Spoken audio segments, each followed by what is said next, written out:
Let's get straight into this news poll with our political editor, Andrew Clennell. He's here at the desk with me. It's interesting because it's the same narrative in almost every poll that we see. A dwindling primary vote for Labor.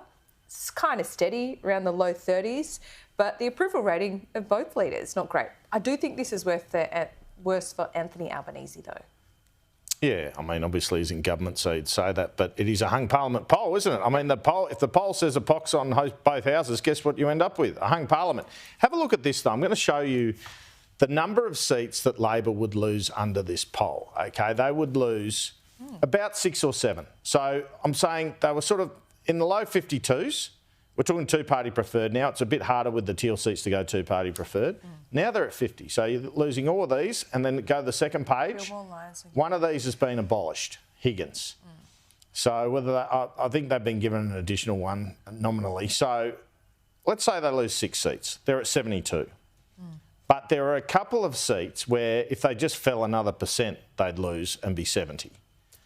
And then the coalition, of course, they're looking at sort of early 60s numbers then. They're only 62, 63. So they need the Teals to form government. They do, because they won't use the Greens. And Rebecca Sharkey and Bob Katter, you doubt, would go with them. Wilkie would go with them probably, but then do they have to promise him something? So inevitably you're looking at a situation where the Teals and Wilkie give them confidence and supply, but no formal deal. Di Lee will go with the Lib. She's a Lib, I would say.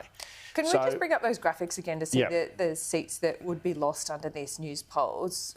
Is there a direct transfer here from Labor to the Libs? I mean, the Libs would have to pick up something like Bennelong, surely. Yes, and Labor tells me they're ahead in Bennelong. Yeah, that'd all be direct transfers. Let's go to the next page quickly. This is kind of illustrative. Higgins is gone. Robertson's a tough fight. He's a good candidate. So but it's illustrative more than anything because you could pick up a 5% seat and keep a 2.5% seat. But my experience covering elections is roughly that number translates uniformly. It might not be the exact same seats, but it's the same number. Yeah. So, you know, early 70s, that's what we're looking at. Tell me how the government's numbers improve. Only if Peter Dutton falls over in the campaign. Yeah. Absolutely. Either way. And more likely Labor. You know what? I think so too. But you know what really frustrated me at the last election with the advent of the Teals, and it was their first election. They were given the benefit of the doubt. I get all that. I think there needs to be a big shift and change in attitude when we're looking at, you know, minority governments for the foreseeable future. The Teals and the Independents need to be put on the spot before the election. In the event of minority government, who are you supporting? They're like, oh no, we're going to wait and see, wait things up. It's, you know, borderline dodgy because they're going to wait to see what they're promised by each major party. Well, and I know that's how politics has been done in the past, but that is not a great way to be governing. Why should they commit when they don't know the result? They don't know how many numbers of seats, which side? Because they know the policies that are on the table. Well, that's probably fair. And you can put all those scenarios to them. If you have Labor with 71 seats and Dutton with 62, and you want government formed, you have no choice. Sure, in that scenario. That's the scenario we're looking at. That's the scenario we're looking at, but if it's a lot closer than that. Well, that's the key. So Dutton's job obviously is to get it up to 2 or 3%. To be able to lay out that scenario and articulate that just like we are. Yeah. They're having their discussions behind the scenes.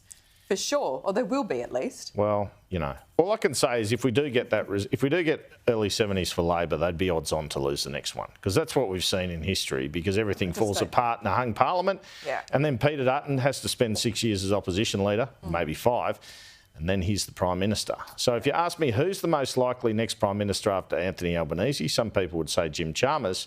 I'd say the way the polls are going, it's Peter Dutton. It just might not be in 9 months' time. No. I think it's really hard for any government to get 3 terms, even in minority. But anyway, let's look at Labor and their online gambling regulator. Now, it's not on the cards because even though it's a major recommendation, what's happened here? So Peter Murphy, all the attention's gone on this gambling advertising recommendation. We already know that's going to get watered down. Which for us in the television industry, we probably don't disagree with that much because media has to make money from some ads, but it'll be good to see it scaled back, declaring my interest there. But there's also another recommendation from this Peter Murphy committee for a national regulator And Amanda Rishworth, the Social Services Minister, said, look, she's prepared a package and that's not in there. And I find that pretty extraordinary, really, because you would expect them to at least establish that national online gambling regulator. Let's have a listen to Amanda Rishworth.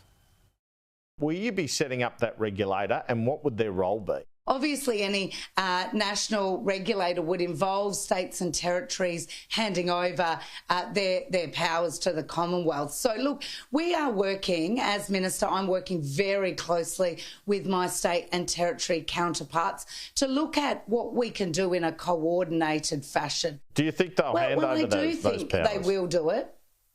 Oh, no, I'm not suggesting they would hand over those powers. What I'm suggesting is in the essence of that recommendation was about better national coordination. That's at the heart of the recommendation. Would you like to see that national regulator, and would gambling companies be levied to pay for it?